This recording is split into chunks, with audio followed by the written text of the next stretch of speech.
Hi Scorpio! Welcome po sa ating channel. At ito ang inyong daily gabay tarot reading for April 7, 2025.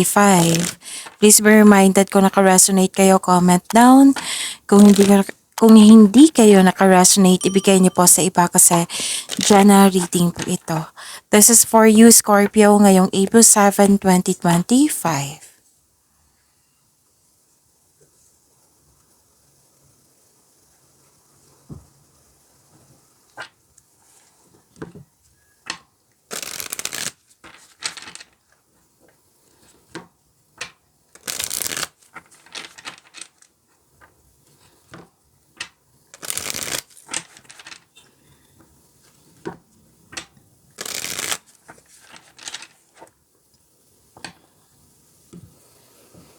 Para po ito sa inyo, Scorpio, ngayong April 7, 2025.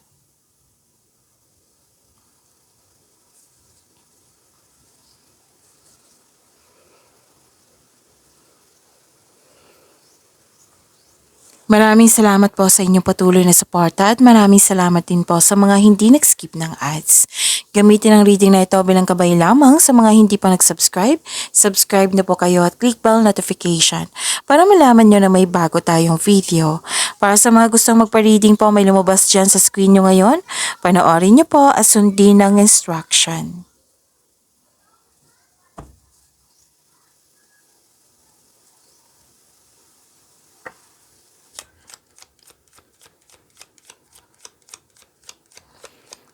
Spirits Guide, mga ganap po para kay Scorpio ngayong April 7, 2025. I need 3 cards po.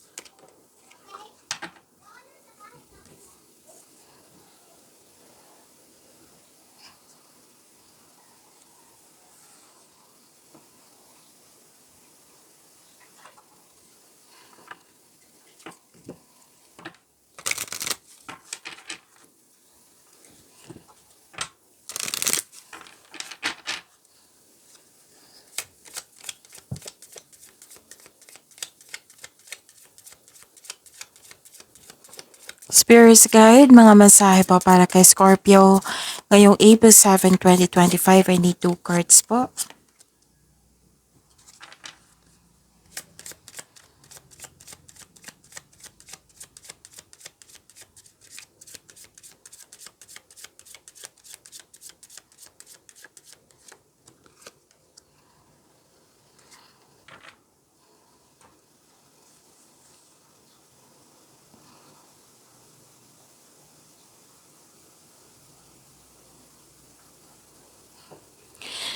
Ngayong April 7, 2025 para po kay Scorpio. Nakita ko dito na may oras sa family, may grupo ng tao dito and I believe this is your family na very supportive sa iyo. Nag-spend time ka rin sa nature, pwedeng nag-long walks kayo, nag-meditate, nag-grounding, at may nakita kong spiritual growth dito and personal development. At okay, pwedeng na-stress kayo the other day or hindi maganda ang pakiramdam niyo the other day. Now, nagkaroon ng recovery. Wow, claim this recovery po. And,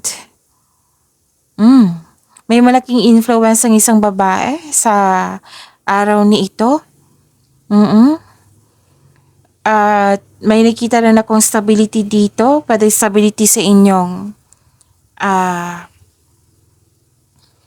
career, sa inyong emotion. May dumating na opportunity or project ito. Oo. Na bibigyan mo siya ng long-term plans. And this is also career stability.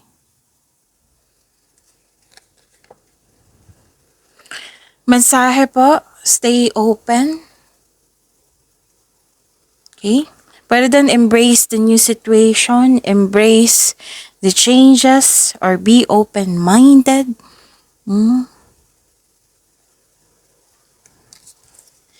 And practice meditation. Nag-clarify siya dito sa inyong card. Diba sabi ko kanina sa inyo na pwedeng nag-meditate kayo, nag-grounding kayo, ng long walks kayo to connect to the to connect to our nature, to connect to your energy para palakasin ng inyong intuition.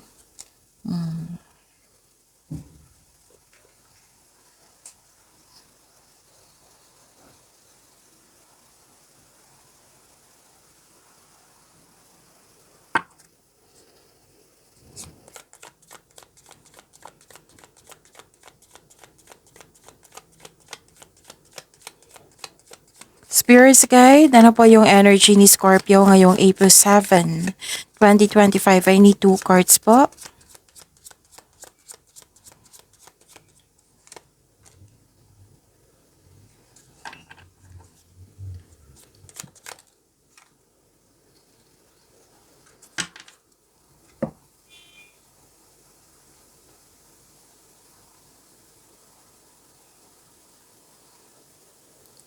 Kung may narinig kayo or may nakita kayong repeating message, meaning to say, pinupush ng cards niyo yan. Kasi ang ilan sa inyo hindi pa binigyan ng attention. Like for example, nanood kayo sa April 6 and April 7 na video reading nyo, Scorpio. Tapos may napansin kayong naulit na mensahe. Yan yung pinupush ng cards nyo na kailangan yung bigyan ng atensyon na kung maaari din po, bigyan nyo po ng solusyon at aksyon. Remember Scorpio, at the end of the day, alam mo na ikaw lang taong may kakayahan at responsable na gumawa ng sarili mong katotohanan at kinabukasan. So ano yung energy ni Scorpio?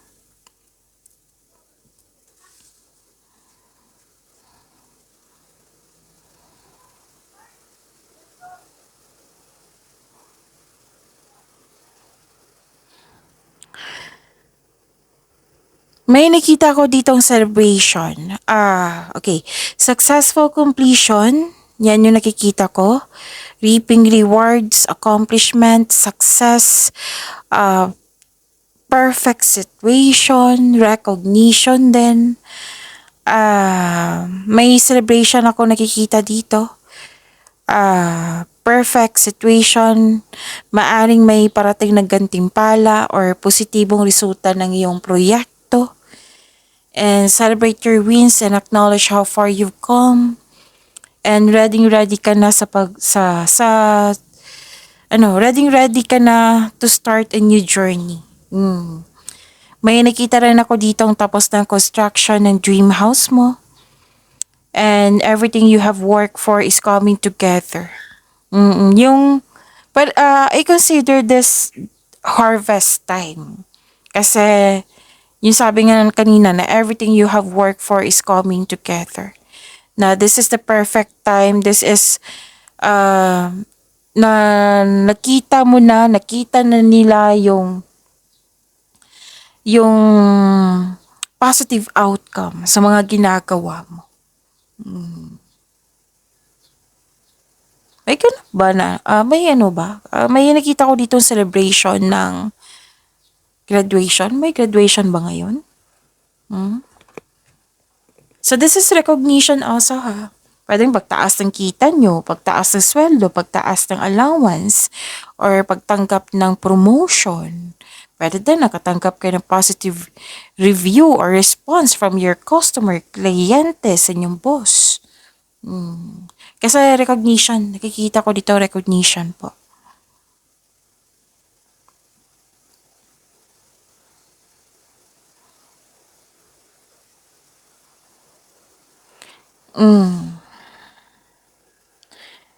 Diba sabi ko kanina sa inyo na may party? May sabi ang card nyo dito na pwedeng na-drain yung energy nyo nang dahil sa party. So kung hindi pa ito nangyari, so huwag magpasobra para hindi ma-drain yung energy mo. Kung pwede. Pwede din sobra sa alak to, sobra sa party, na-drain yung energy. Baka may mag-comment na naman dito ha na Eh, Miss Jov, hindi na naman ako marunong mag-inom ng alak. Sabi ko naman sa inyo kanina na kung hindi kayo naka-resonate, bigay nyo sa iba. Kasi marami namang sitwasyon dito. Pwedeng nagpasobra kayo sa party. Pwede din may tension dyan sa friendship. May ganap na chismis dito eh. Sinisiraan ka, may boundary issues, hindi maganda yung connection nyo sa isang tao kasi hindi nagkaroon ng pagkakaunawaan or hindi maganda yung treatment niya sa'yo.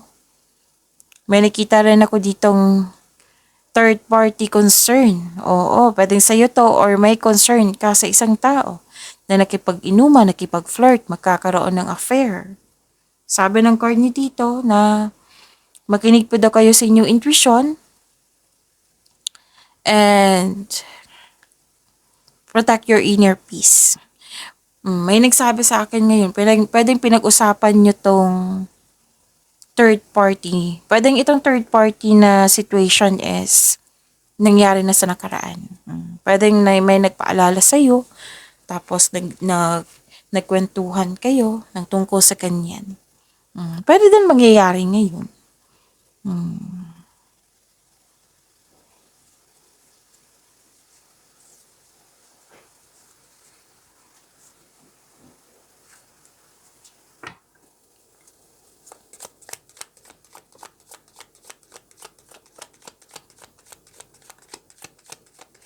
Spirits Guide, Career and Money po ni Scorpio ngayong April 7, 2025.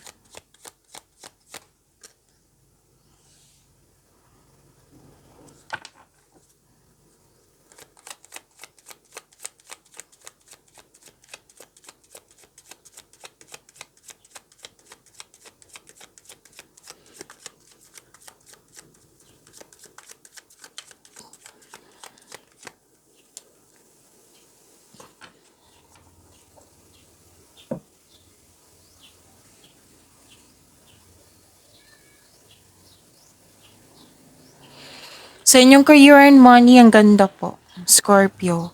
Kasi may nakita ko ditong growth. May planning.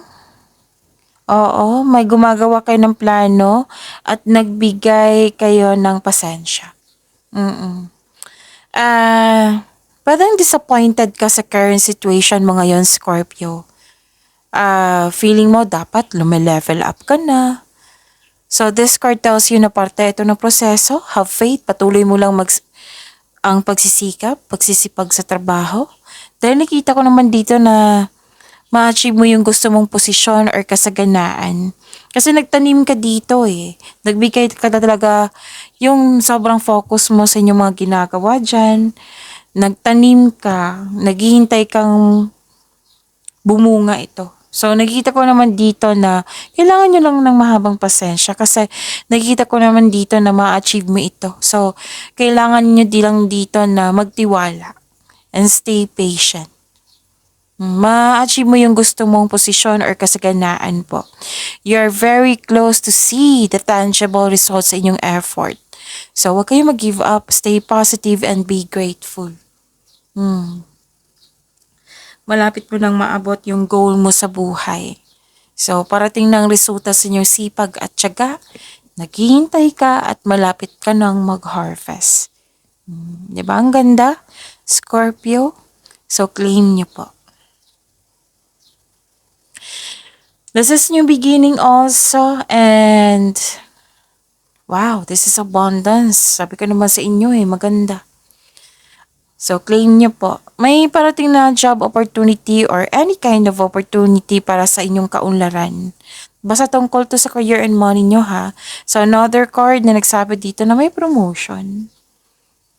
May promotion po. Pwedeng pag-accept mo sa leadership role. Pagkaroon ng yung mataas yung kita, mataas yung sweldo, allowance, posisyon. So, magkakaroon ng financial growth and stability nang dahil sa changes na ito.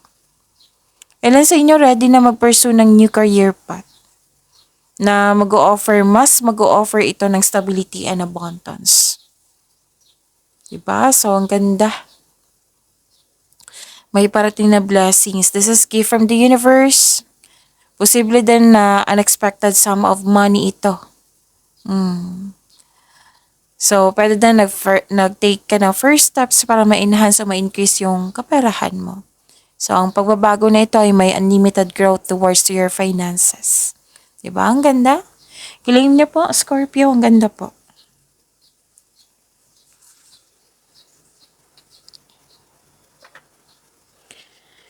Spirits guide. Love life, self-love, partnership, and romance. Scorpio ngayong April 7, 2025.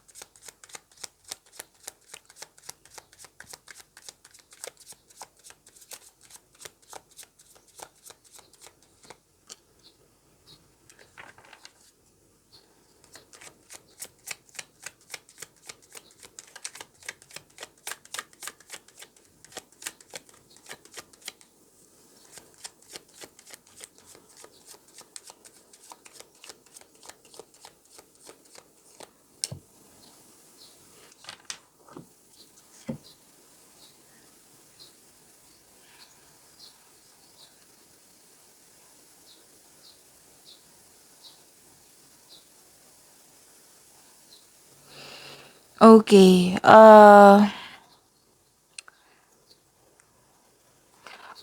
Nagsisisi kayo dito eh. Ayaw mo sa pagbabago? Stuck in a bad mood? Parang may natanggap ka na opportunity dito na pinagsisihan mo. So kung hindi pa ito nangyari, mag-ingat sa pagtanggap ng opportunity. Pwedeng sa pagtanggap ito ng isang tao. Or pagkakataon.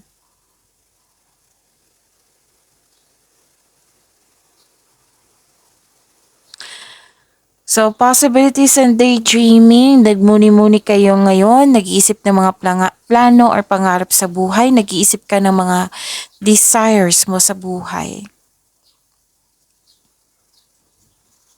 Para sa mga single dyan, marami kayong maliligaw ngayon, marami kang choices. Iniisip mo kung sino yung right person para sa iyo nang siyang may genuine na love sa iyo. So, mag-ingat kayo sa sobrang pag-iisip. Baka ito ay maghatid ng pagkakalito. O mag-ingat talaga. Kasi may nakita kong pagsisisi dito kasi yung natanggap mo, di ba? O mag-ingat kayo sa pagpili. Pag-isipan ng mabuti. Pero don't hesitate too long. Kasi yung sabi dito, kung mag-hesitate ka sa mahabang oras, malilito ka na niyan kung sino yung pipiliin mo. Sa mga marelasyon sa buhay mag-asawa, so this is temptation. Dalawang card ni mismo nagsabi dito, 'di ba? Na from your energy to your cards here na may temptation. Na kahit may partner, may nagpapahiwatig para ng interest. So, kailangan balansehin niyo yung emotion niyo. Kasi this is temptation. Kasi committed na kayo, pag-isipan niyo po na mabuti. Pwede din hindi kayo ito, pwedeng concern mo sa isang tao. Pwede yung kaibigan mo nagsusumbong sa iyo na committed na siya pero may third party issue kasi na-tempt siya. Pwedeng ganun.